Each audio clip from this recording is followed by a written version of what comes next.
네, 오늘 이재명 대통령이 1박 2일간의 일정으로 일본 방문길에 오릅니다. 다카이치 사나이 일본 총리의 초청을 받아서 일본 나라현에서 한일 정상회담을 가질 예정입니다. 한편 윤석열 전 대통령의 내란 우두머리 결심 공판이 오늘 다시 진행되는데요. 관련한 내용들 이승훈 민주당 전략기획부위원장, 원영섭 전 국민의힘 미디어 법률단장과 함께 짚어보겠습니다. 네, 안녕하십니까? 어서 오십시오. 안녕하십니까? 안녕하세요. 예, 먼저 이재명 대통령 방일과 관련해서 다카이치 총리와 이제 지난 경주 에이펙에서 한번 한일 정상회담 했고 이번 두 번째잖아요. 나라현으로 이제 가게 되는데 오늘 한일 정상회담의 핵심 의제는 뭘까요? 네, 일단 나라현이 주목되잖아요. 예. 우리가 정상회담에서 나라현에서 했나 이런 기억이 좀 안 나잖아요. 이 나라현이라고 하는 것이 다카이치 총리의 고향입니다. 그리고 아베 전 총리가 과거 총탈의 유세 지원 도중에 총탈에 맞아서 서거하셨잖아요. 예. 그 곳이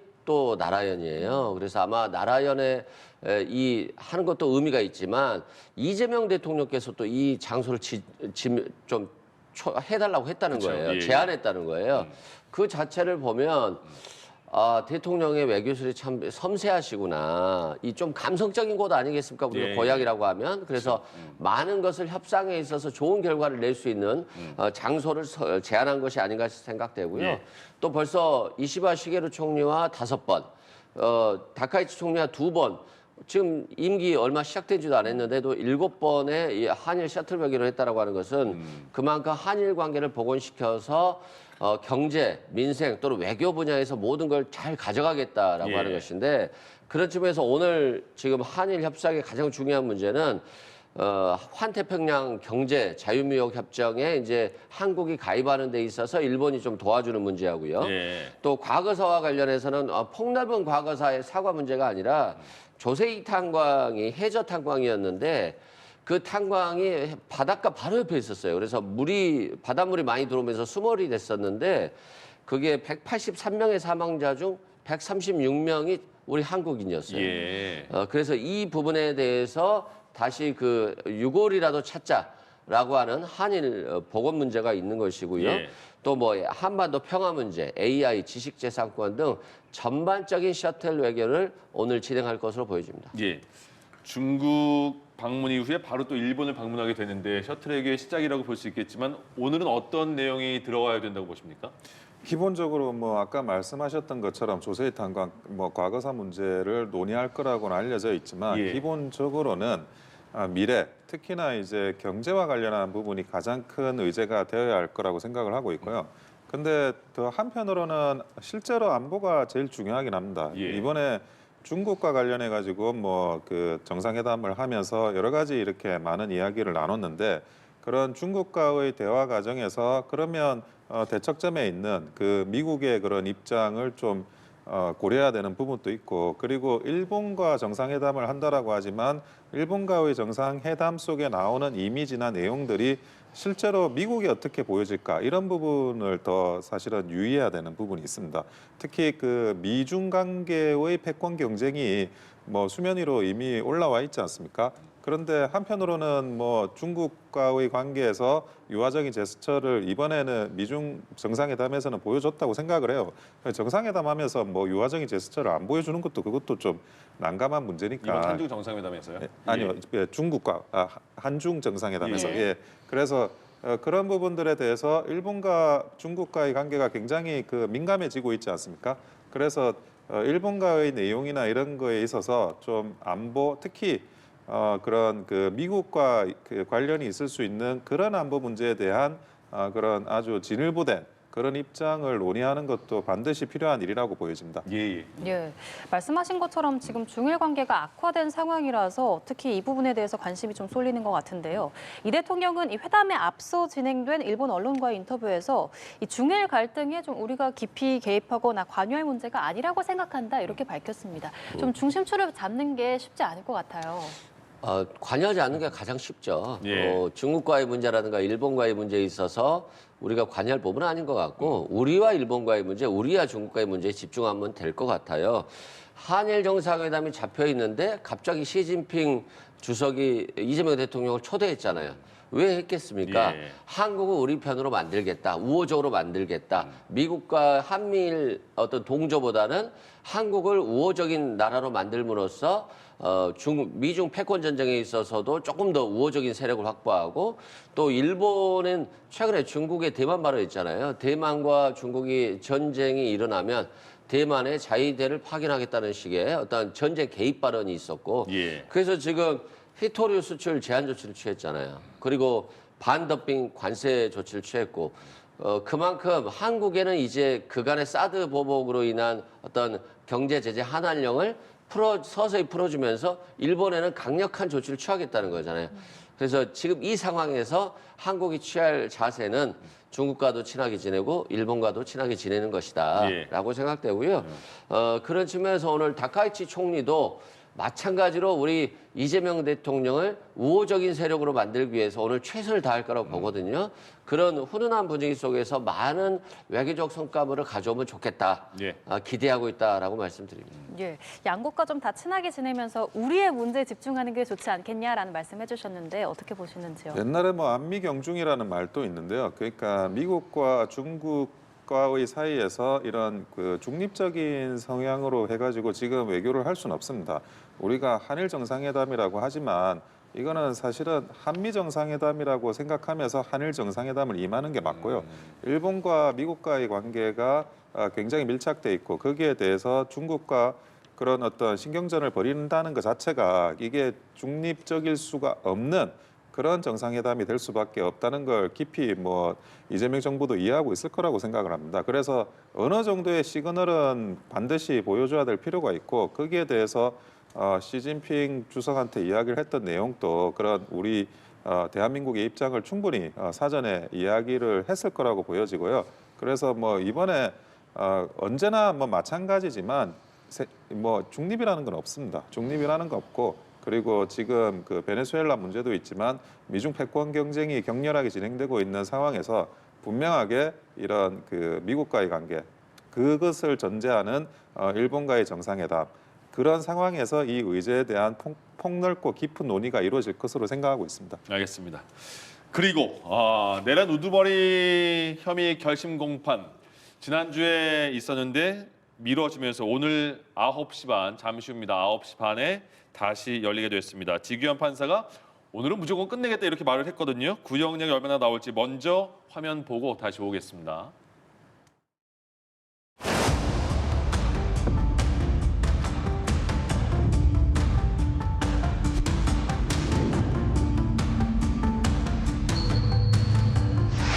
헌정 질서를 지키기 위해 비상 계엄을 선포합니다. 절박한 심정으로 계엄을 선포한 것입니다. 네, 두 분이 다 변호사이시기도 하시고 그 첫 번째 그러니까 1차 결심 공판, 2차 결심 공판 이렇게 돼 버렸어요. 근데 1차에는 결론을 못 냈잖아요. 구형 자체 못 했잖아요. 이번에는 할 수 있을까요? 못할 수도 있다는 생각이 듭니다. 아, 그래요? 과거 서증 조사를 하면서 정말 김영현 전 장관의 변호인들이 한 10시간 가까이 했잖아요. 예. 서증 조사는 다툼이 없는 증거이기 때문에 특별히 다툴 게 없어요. 그럼에도 했는데 그런 재판이 끝난 이후에 자신의 전략이었다. 윤석열 전 대통령의 재판을 하루 종일 할 수 있도록 자신의 전략으로 윤석열 전 대통령의 재판 시간을 벌어줬다라고 하는 거잖아요. 김용현 전 장관 측의 이하상 변호사가 말했죠. 그렇죠. 예. 그러면 윤석열 전 대통령이 오늘 하루 종일 하겠죠, 재판을. 그런데 이제 이상하게 모든 언론에서 피고인 신문에 대한 시간이 없더라고요. 예. 바로 서증 조사 마무리하고 구형하고 최후 변론한다. 이걸로 오늘 끝날 것이라고 전제하는데 네. 원래 피고인 신문이 있어요. 아, 그래요. 근데 피고인 신문을 피고인들이 포기했다는 얘기가 없어요. 예. 그래서 갑자기 피고인 신문 하겠습니다라고 할 수 있을 것 같아요. 피고인 신문은 피고인의 변호인이 피고인한테 물어보는 것이기 때문에 예. 중간에 제지하기도 참 어려워요. 끊을 수가 없어요. 소송지가 상당히 어렵습니다.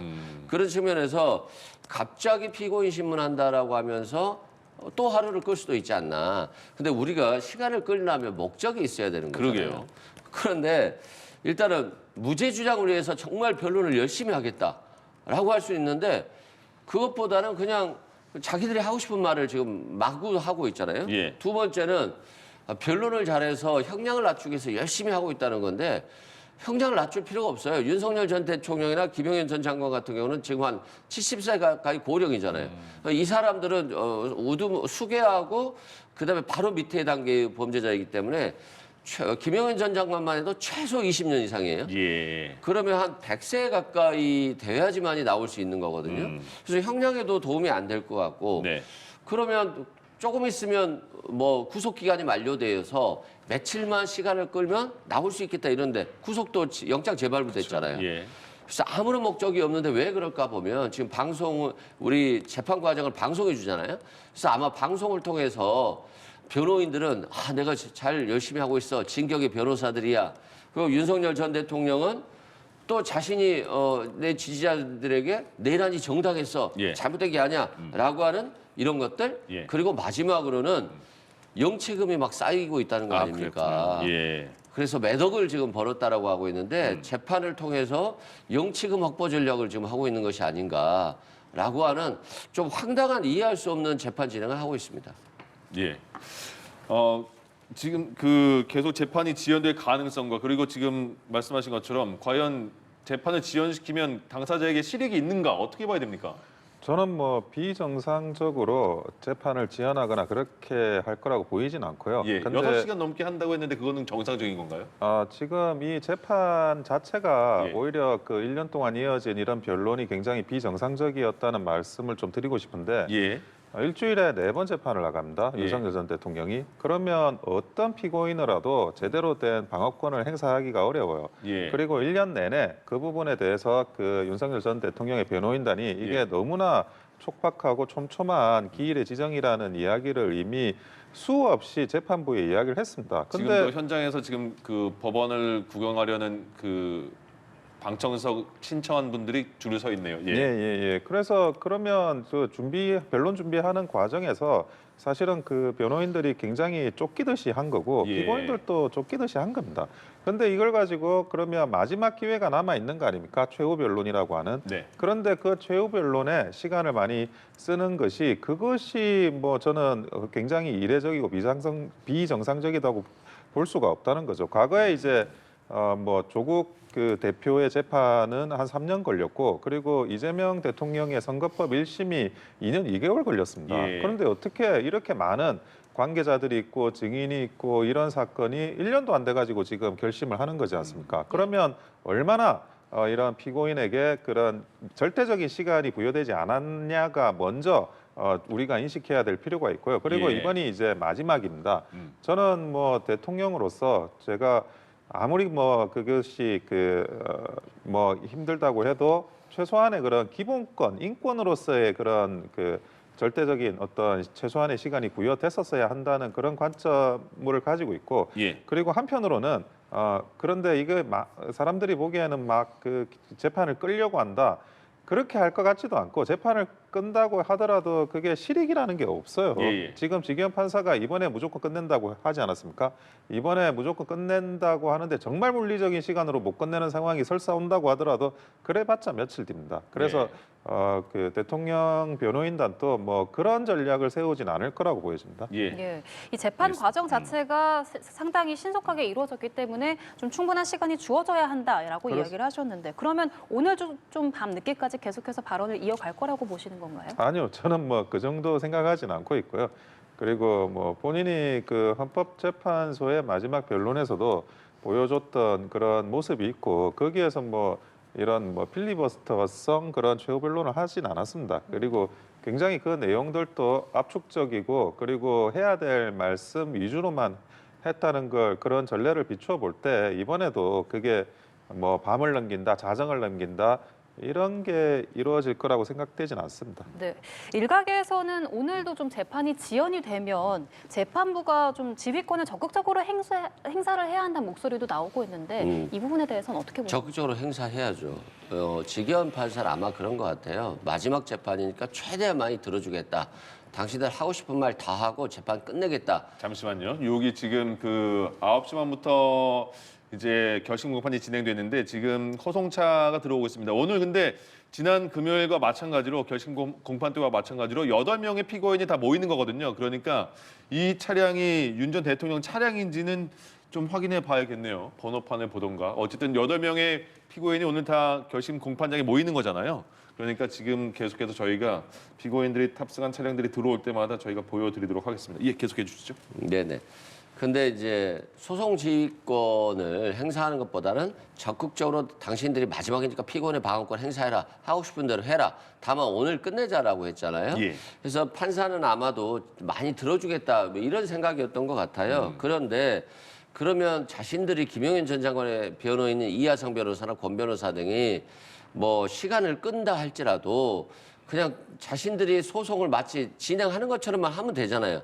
근데 그거 끝나고 나서 유튜브에 윤석열 전 대통령의 변호인 측과 다 말을 맞췄다. 최대한 시간을 끌어줬다. 예. 뭐 자화자찬하면서 임무를 완수했다. 뭐 권 변호사가 혀가 꼬여서 말을 빨리 할 수 없으니까 여기에 대해서 지적하지 마라. 이런 것들 잘했다라고 자화자찬하고. 그러면 이게 지기현 판사의 소송 지휘권이 바보처럼 행사됐다라고 자신들이 조롱하는 꼴이에요. 예. 그럼 지기현 판사 입장에서 보면 피고인의 방어권을 최대한 들어준다고 했더니 재판 끝나고 나서 유튜브에서 자신을 조롱을 하면 얼마나 답답하겠습니까? 그런 측면에서 오늘은 조금 더 소송 지휘권을 더 강하게 행사할 것 같고요. 그럼에도 불구하고 피고인 신문권을 행사할지는 예. 좀 지켜봐야 될 것 같습니다. 예. 지금 지기현 판사는 어쨌든 오늘 뭐 마무리 짓다고 하니까 오늘밖에 시간이 없다고 계속 말을 하고 있는 상황이었는데 그 김용현 전 장관 측에서는 지난 시간에 8시간 넘는 변론을 이어갔고 윤석열 전 대통령 측에서는 6시간에서 8시간이 필요하다 이렇게 말을 한 상황이에요. 그러니까 아까 말씀하신 걸로 따지면 그만큼 충분한 시간을 줘야 된다, 필요성은 있다 이렇게 말씀하신 거잖아요. 그 안에 그러면 그런 그 변론을 하는 과정에서 형량도 많이 좌우가 되는 상황이 되는 겁니까? 그 형량 같은 경우에는 예. 뭐 크게 쟁점이라고 저는 생각하지는 않습니다. 예. 결국 유죄냐 무죄냐 네. 이게 중요하지. 그러니까 그 형이 뭐 사형하고 무기징역 금고밖에 없는데 예. 그것이 뭐 얼마나 이게 그 형량을 줄이기 위한 노력일까 그렇게 생각하지 않고 예. 변론도 궁극적으로는 무죄를 항변하기 위한 변론이지 형량을 줄일 변론이라고 생각되지는 않습니다. 네. 특히나 그 국회문란의 목적이 있어야 되는데 그런 목적이 없었다라는 그런 부분에 대해서 변론이 집중될 거라고 생각을 하고 있습니다. 예. 그리고 물론 이제 그 이게 시간을 끈다라고 하지만 변호인은 기본적으로 그 자기가 할 수 있는 방어 전략을 충분히 행사를 해야 되고요. 예. 그리고 이것이 이제 영상 재판을 이례적으로 하고 있지 않습니까? 전 국민들한테 지금 생중계가 되고 있어요. 예. 그러다 보니까 그 일반적으로 법정에서 변호인이 뭐 이런 거 저런 거 다 합니다. 그거는 피고인의 이익을 위해서 하는 거예요. 그리고 지금 뭐 판사를 조롱한다 어쩐다 뭐 그러지만 판사라는 거는 기본적으로 독립이 돼야 되고 그것은 압박에 의한 독립도 있지만 그런 비난과 조롱에 대한 독립도 판사가 그 자기가 가져야 될 덕목입니다. 예. 그래서 그런 부분들에 대해서 충분히 피고인의 방어권이 그동안 소홀히 진행되었다라는 점에 대해서는 예.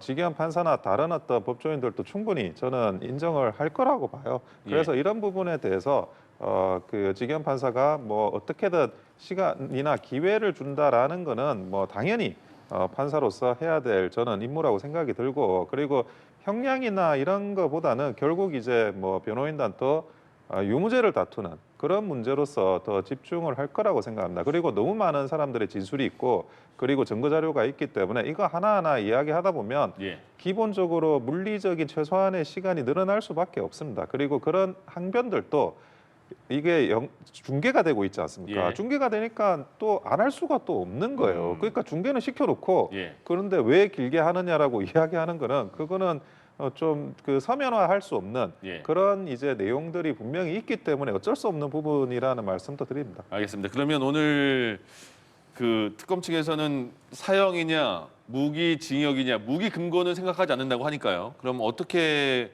그 구형량이 나올까요? 아마 사형 구형할 겁니다. 그래요? 예. 왜 그러냐면 이런 윤석열 전 대통령 같은 정치인들이 다시는 나와서 안 되잖아요. 경적을 올리는 의미의 사형이죠. 예. 실제 우리나라에서 사형을 집행하지 않잖아요. 예. 그럼 사형을 구형해도 무기징역 구형과 똑같은 거예요. 그렇다고 한다면 상징적인 의미에서 사형을 구형할 것이다 말씀드리고 예. 대한민국 국민들이 정말 피로 만들어서 어렵게 쌓아온 민주주의잖아요. 그런데 이 사람이 2024년도에 이렇게 쉽게 그냥 그 민주주의를 한꺼번에 망가뜨렸어요. 지금 이 상황에서도 내란이 벌어질 거라고 생각하는 건 아무도 없었잖아요. 예. 그만큼 황당한 행동을 했기 때문에 여기에 대해서는 엄중한 구형이 필요하다라고 말씀드리고 예.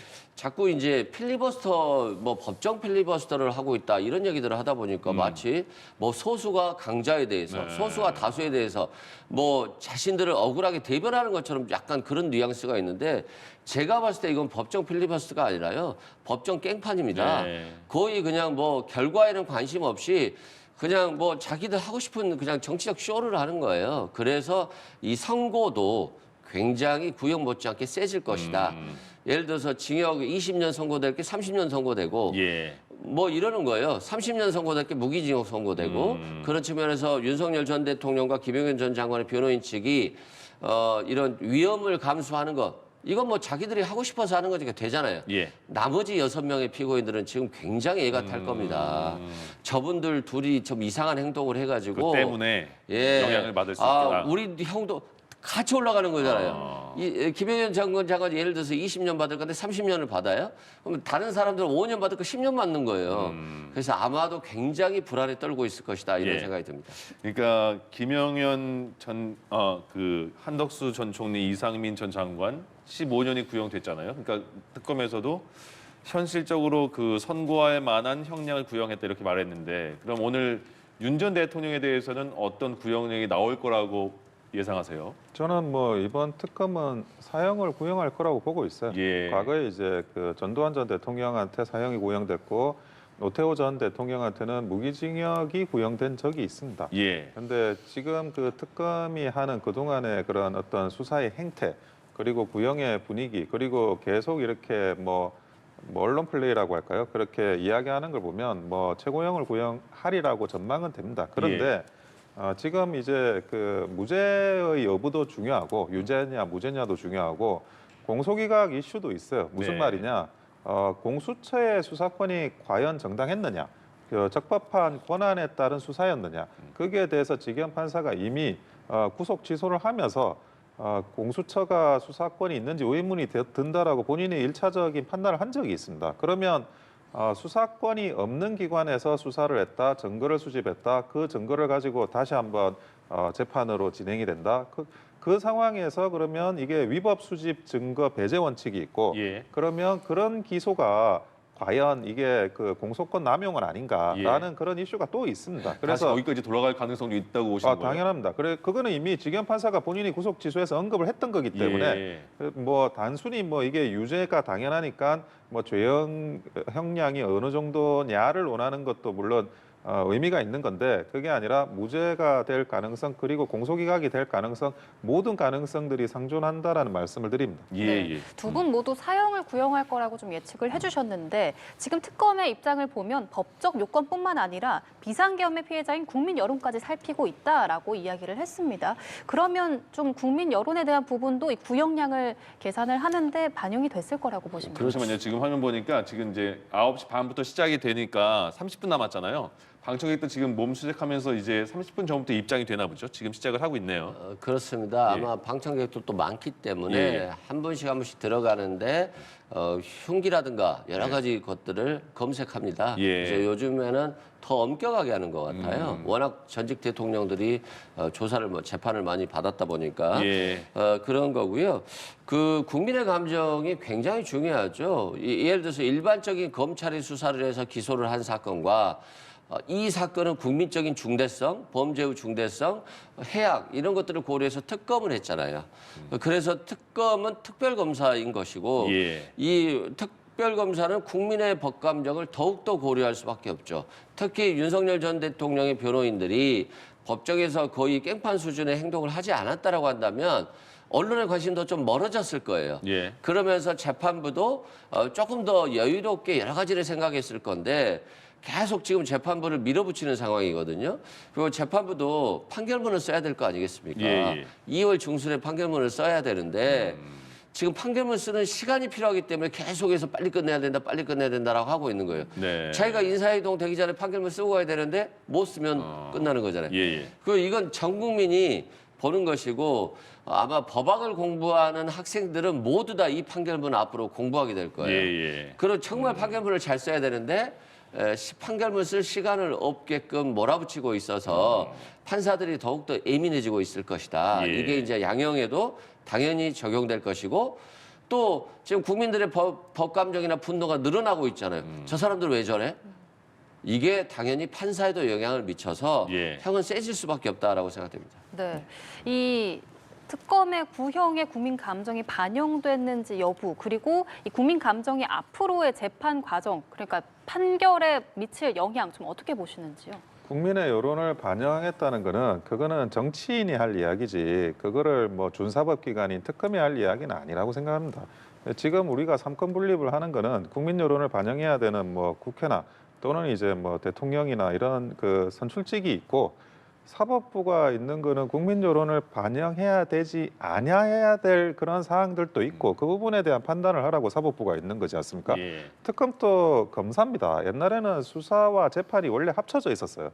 그런데 그게 이제 뭐 근대로 이동하면서 수사와 재판이 분리되는 그런 게 있는데 그렇다 하더라도 수사도 똑같이 그거 준사법기관이라고 저희가 평을 하는 겁니다. 예. 그리고 국민들이 그 어떤 여론이라는 거 가지고 누구를 뭐 단죄해야 된다 그거 하나 가지고 사실은 이 특검이 움직일 거면 특검이라는 조직이 있으면 안 되죠. 특검이라는 조직이 왜 있습니까? 공정하게 법과 원칙에 따라 가지고 재판하라고 또는 수사하고 기소하라고 그래서 특검이 있는 거지 않습니까? 예. 그래서 이런 발언을 한다는 것 자체가 특검이 자기가 어떤 존재인지를 뭐 인식을 하지 못하고 자기가 그런 뭐 어떤 특정 정치 세력의 그런 홍위병으로서 작용을 하는 게 아닌가라는 의심을 지울 수가 없고요. 예. 제발 좀 본분에 맞춰가지고 발언을 해주시고 거기에 따라 업무를 처리를 해줬으면 좋겠습니다. 예. 그 이제 오른쪽에는 지금 현재 서울중앙지법 앞에 있는 윤 전 대통령 지지자로 보이는 그 판넬도 보니까 그런 것 같은데 예전보다 그 모이는 인원수는 확실히 줄어든 것 같고요. 이번에 계속 그 재판 과정을 국민들이 다 본 상황에서는 윤 전 대통령이 그 계엄에 대해서 반성에 대한 내용은 거의 없었다고 보거든요. 그럼 그 내용도 특검 구형량에 그 영향을 미치니까 그리고 선고에도 영향을 미치는 겁니까? 당연히 미치죠. 예. 판사의 판결문에 항상 양형의 이유가 뒤에 들어가요. 네. 초범이고 반성하고 있고 피해자와 합의됐고 그래서 뭐 집행유예다 이렇게 들어가는데 예. 이분은 반성은 안 하잖아요. 아직도 계몽령이라고 하잖아요. 국민을 바보로 알고 있는 거잖아요. 아니 국민들이 자신을 싫어하는 게 야당 뭐 민주당의 잘못을 잘 이해하지 못하고 관심이 없어서라고 생각하는 거잖아요. 모든 예. 게 남 탓이에요. 그러니까 국민 탓이고 또 야당 탓이고 그다음에 심지어 한동훈 여당 전 대표 탓까지 하는 사람이에요. 그런데 정말 황당한 건 국무위원들이 나를 말리는 사람이 없었다.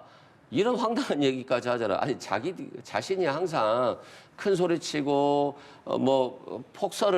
폭압적인 얘기들을 하고 하다 보니까 예. 이 사람들 가스라이팅이 돼서 대통령에게 대들어봤다 자기 잘리는 것밖에 없기 때문에 아무도 말을 못하게 만들어 놓은 거잖아요. 근데 그 사람들이 어떻게 됐습니까? 속으로는 하고 자신들도 이게 공모하고 동조하고 싶었겠어요?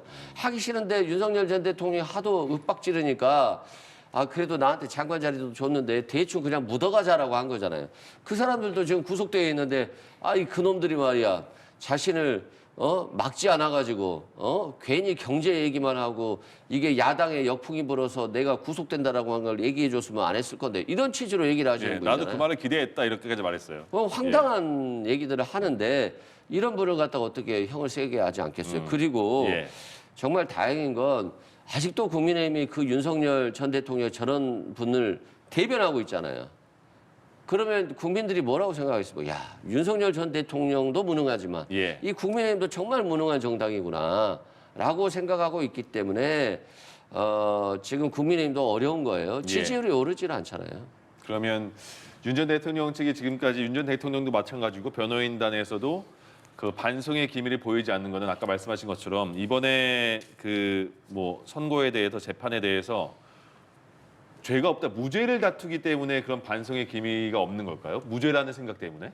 일단은 그 무죄를 다투면서 예. 그렇게 또 한편으로는 반성의 힘이 이거는 굉장히 그 형용 모순이에요. 예. 그래서 변론을 하는 전략에서 뭐 유죄를 그 인정하고 그리고 반성한다고 전략과 예. 무죄를 주장하면서 억울하다는 전략 이 두 가지는 뭐 그 결이 양쪽으로 맞고. 가는 거지. 예. 그게 그 뭐 한편으로 무죄를 이야기하면서 한편으로 반성한다 이거는 그쵸. 사실은 뭐 변론 전략으로서는 좀 납득하기 어려운 거고요. 예, 어폐가 있긴 하네요. 네, 예. 어폐가 있는 부분이고요. 그리고 지금 그 어느 장면을 이렇게 따가지고 그게 뭐 비판을 하는데 예. 그래서 이 영상 중계를 하지 않아야 되는 게 기본 원칙이고 예. 미국 같은 경우에도 그 영상 중계는 안 합니다. 원칙적으로 그림으로 그리잖아요. 예, 그래서. 그림으로 예. 그리는 거예요. 예. 그리고 과거에 이제 그 한편으로 이제 영상 중계할 중요 사건을 해야 된다라는 이야기가 있어가지고 뭐 오제이 심슨 사건처럼 그런 걸 했는데 결국 오제이 심슨 사건의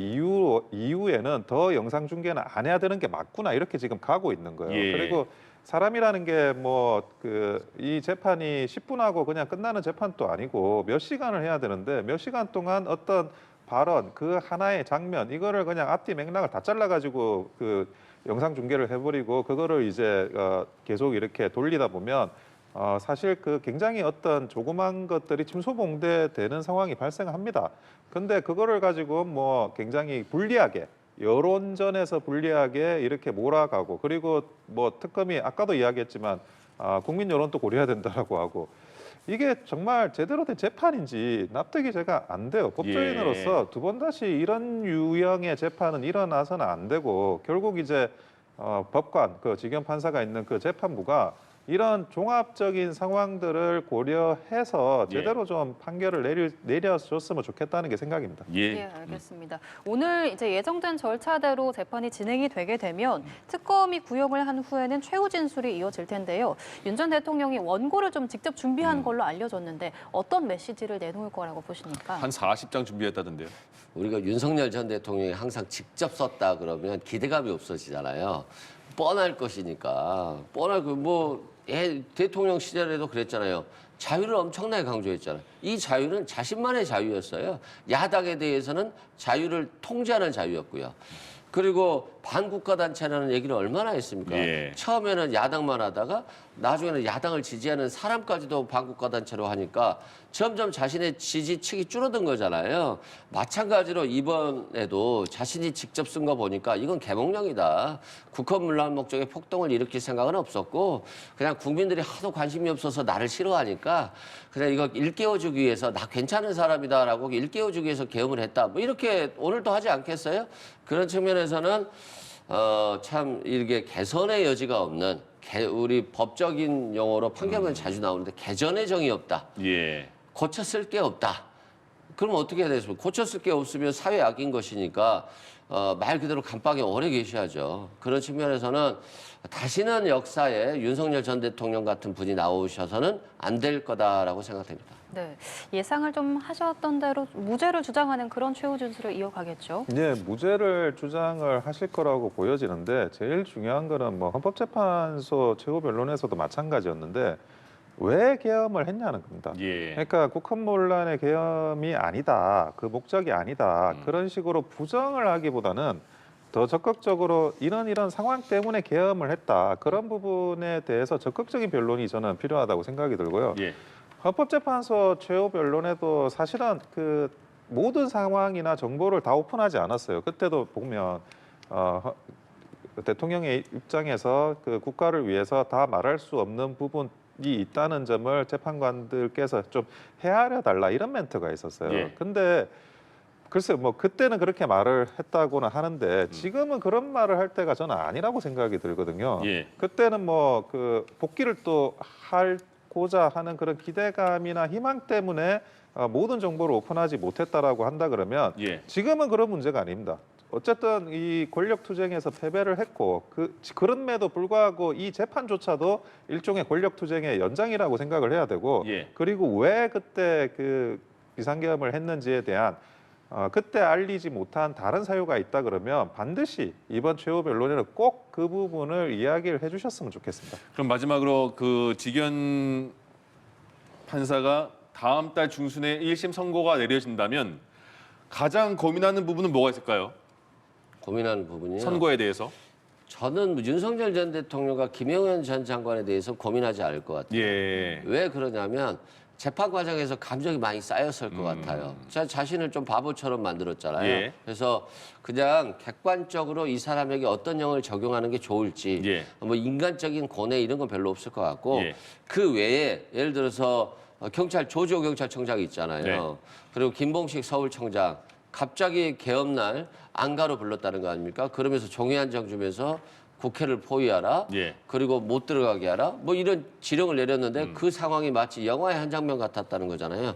너무 당황스럽죠. 갑자기 예. 대통령이 시키는데 이걸 해야 될지 말아야 될지 고민되고 그러다 보니까 실제 국회 앞을 막았다가 열었다가 막았다가 열었다가 그 과정에 국회의원들은 다 들어갔잖아요. 예. 그런 측면에서 이 윤석열 전 대통령에 의해 지시에 의해서 계엄의 중요 임무 종사자로 가담했던 이들에 대해서 예. 도대체 얼마 정도의 형을 선고해야 될까? 그것에 대한 고뇌가 많을 것 같아요. 예. 그래서 아마 윤석열 전 대통령과 김영현 장관은 형이 아주 세게 나오고 나머지 분들에 대해서는 어떤 고민의 결과물이 저도 어떻게 나올지 궁금합니다. 예. 선고는 이제 뭐 좀 더 기다려봐야 되니까 여기까지 들어야겠습니다. 네, 예. 윤석열 전 대통령의 내란 우두머리 재판 결심 공판 조금 뒤인 9시 반부터 시작이 될 예정입니다. 관련한 내용 오늘 이승훈 민주당 전략기획위 부위원장, 원영섭 전 국민의힘 미디어 법률단장과 함께 이야기 나눠봤습니다. 오늘 말씀 고맙습니다. 고맙습니다. 예.